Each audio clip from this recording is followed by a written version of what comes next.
प्रधानमन्त्री किसान सन्मान निधि योजना स्किमनि राङारि अनसुंथाइनि गोनांथार आपडेट लानानै फैदों नोंथांमोननि गेजेराव। रां सोनाय समा सफैलायबाय। आङो नोंथांमोननो सिगांनि भिडिअफोराव आपडेट होदोंमोन पीएम किसाननि राङा माब्ला हाबगोन।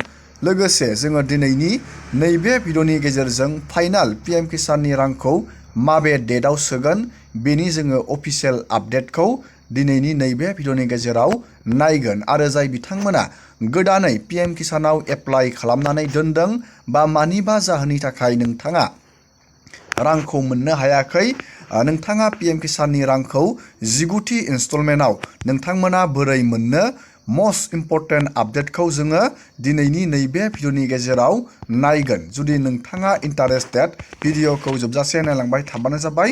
आरो बेफोरबायदिनो गोदान गोदान आपडेट, डिटेल स्किम, डिजिटेल खौरां मिथिबाय थानो थाखाय नोंथाङा चेनेलाव गोदानबा चेनेलखौ साबस्क्राइब खालामबानो जाबाय। आङो नोंथांमोननो बुंखादोंमोन पीएम किसाननि 19थि इनस्टलमेन्टनि रांखौ फेब्रुवारि मान्थआव मोनगोन होननानै। फाइनालि नोंथांमोना फेब्रुवारि मान्थआवनो पीएम किसाननि 2000 रां 19थि इनस्टलमेन्टनि रांखौ मोननो थांगासिनो दं। बे आपडेटखौ सोर होदो जोङो नायनानै लाग्रोनि गिबियावनो। नैबेयाव नोंथाङा मोनसे आपडेट नुनो मोनदों। नैबे सेन्ट्रेलनि केबिनेट मिनिस्टार नैबे बिथाङा बुंदों नैबे 24 फेब्रुवारि फैबाय थानाय नैबे 24 फेब्रुवारि तारिख खालि नोंथांमोना पीएम किसाननि 19थि इनस्टलमेन्टनि रांखौ मोनगोन होननानै नैबे केबिनेट मिनिस्टार एग्रिकालचारनि बिथाङा रोखायै बुंनानै होदों। दा जोङो बिथाङा पीएम किसाननि रां सोनायनि बागै मा फोरमायदों भिडिअनि जोहै जोङो सुंद' आपडेटआव नायनानै लाग्रोदिनि। एक और प्रसन्नता का विषय है कि किसान सम्मान निधि जो छोटे किसानों के लिए वरदान सिद्ध हुई है, वो किसानों के खाते में डालने के लिए 24 फरवरी को प्रधानमंत्री जी का दौरा भागलपुर में संभावित है। पीएम किसाननि 19थि इनस्टलमेन्टखौ नोंथाङा फेब्रुवारि 24आव मोननायनि बिथाङा बाथ्रा बुंदों। नोंथाङा फाइनालि फेब्रुवारि मान्थआव पीएम किसाननि रांखौ मोनसिगोन। दानिया जाय बिथांमोना गोदानै एप्लाइ बानायदों बा जाय बिथांमोना पीएम किसानाव अलरेडि रांखौ मोनखाबाय थायो, जुदि नोंथाङा मोननैसो इम्परटेन्ट खामानिखौ नोंथाङा चेक खालामनानै लाया, अब्ला नोंथाङा नैबे 19 किस्ति नैबे 24 फेब्रुवारि खालि रां सोबा थालांगोन। जुदि नोंथाङा मोननैसो खामानिखौ चेक खालामना लाया, नोंथाङा बेखौ बोरै चेक खालामनो, नोंथाङा रां मोननो थाखाय मा खामानि मावनांगोन, जाय बिथांमोना गोदान एप्लाइ बानायदों पीएम किसानाव, जोङो बिनि सुंद' आपडेटखौ दानिया नायबावदिनि। दानिया जोङो सावरायगोन जाय बिथांमोना पीएम किसानाव गोदान एप्लाइ खालामनानै दोनदों, नोंथाङा रां मोननो थाखाय गिबियावनो मा खामानि मावनांगोन, जोङो बेनि आपडेटखौ नायदिनि। जाय बिथांमोना गोदान एप्लाइ बानायदों, नोंथांमोना नैबेयाव स्टेटास अफ सेल्फ रेजिस्टाराव क्लिक खालामनानै नोंथांनि आधार कार्डखौ नोंथाङा नैबेयाव बहायनानै नांगोन। नोंथांनि स्टेटासा डिस्ट्रिक्ट लेभेलाव एप्रुभ जादोंना जायाखै। जुदि नैबेयाव नोंथाङा आधार नाम्बार नैबे केप्साखौ नैबेयाव होनानै नैबे सार्च खालामबानो जागोन। नोंथाङा नोंथांनि स्टेटासखौ नुनो मोनगोन। जाय बिथांमोना गोदान एप्लाइ बानायदों, नोंथांनि स्टेटासा डिस्ट्रिक्ट लेभेलाव एप्रुभ जादोंना जायाखै।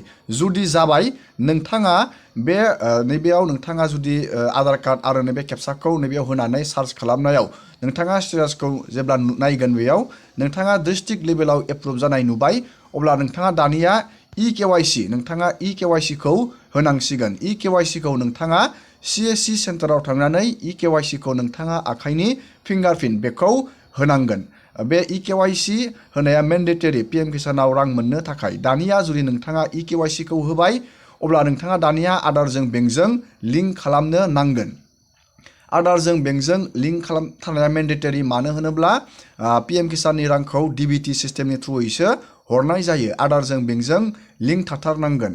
जि बेंकआ आधारजों लिंक दं, बै बेंकआवसो राङा पीएम किसाननिया हाबो। गोबां खेथियकफोरनि रां हाबिनि प्रब्लेमा नैबे डिबिटि प्रब्लेमनि थाखाय गोबां खेथियकफोरनियाव दासिमबो राङा हाबाखै। नोंथाङा जुदि आदारजों बेंकजों लिंक बानायाखै नोंथाङा थाबैनो बेंकआव थांनानै आदारजों बेंकजों लिंक खालामनानै लाबानो जाबाय। दानिया नोंथांमोना रोखा जाबाय। गिबियावनो जोङो नैबेयाव मोनसे आपडेट नायबावगोन जाय बिथांमोना अलरेडि रांखौ मोनखाबाय थायोमोन मानिबा जाहोनाव जुदि नोंथाङा रांखौ मोनाखै नोंथांनि स्टेटासा माबायदि देखायनांगोन जोङो बेनि आपडेटखौ नायगोन। जाय बिथांमोना रां मोनबाय थायो नोंथांमोनाबो चेक खालामनानै नायबानो जाबाय। दानिया जोङो नायदिनि गिबियावनो नोंथाङा नैबे पिएम किसाननि पर्टेलाव नोंथाङा फैनांगोन।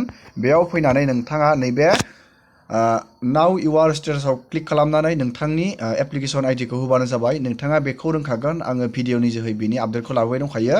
नोंथाङा बेयाव नोंथांनि एप्लिकेसन आइडिखौ बहायनानै नैबेयाव नोंथांमोना नुनो मोनदों नोंथांनि रेजिस्ट्रेसन नम्बरखौ नैबेयाव बहायदो, नैबे केपसाखौ बहायदो। नोंथांनि नाम्बारजों लिंक थानाय मबाइल नाम्बारजों लिंक थानाय बेयाव मोनसे अटिपि फैगोन। नैबेयाव नोंथाङा गेट अटिपिआव क्लिक खालामोबा पिएम किसानाव जि मबाइल नाम्बारखौ नोंथाङा लिंक खालामदों बे लिंक थानाय मबाइल नाम्बाराव मोनसे अटिपि फैगोन। अटिपिखौ बहायनानै नोंथाङा इलिजिबिलिटि स्टेटासाव क्लिक खालामनानै नोंथाङा दानिया चेक खालामनो हागोन। दानिया जों बेखौ नायनि। दानिया नोंथाङा नैबेयाव नोंथांमोना नुनो मोनदों इलिजिबिलिटि स्टेटासाव नोंथाङा नैबेयाव मोनथाम अपसनखौ नायनांगोन। नैबे लेन्ड शेडिं नैबेयो लेन्ड शेडिंआ जाहैबाय नोंनि हानि नैबेयो डकुमेन्ट। नोंथाङा जुदि नैबेयाव लेन्ड शेडिंआव बेयाव न' जानानै दं नोंथाङा नोंथांनि डिस्ट्रिक्टनि एग्रिकालसार अफिसाव थांनानै नोंथाङा हानि लेन्ड हल्डिंखौ लांनानै बेनि खामानिखौ मावहैनांगोन अब्लानो नैबेयाव एस जागोन।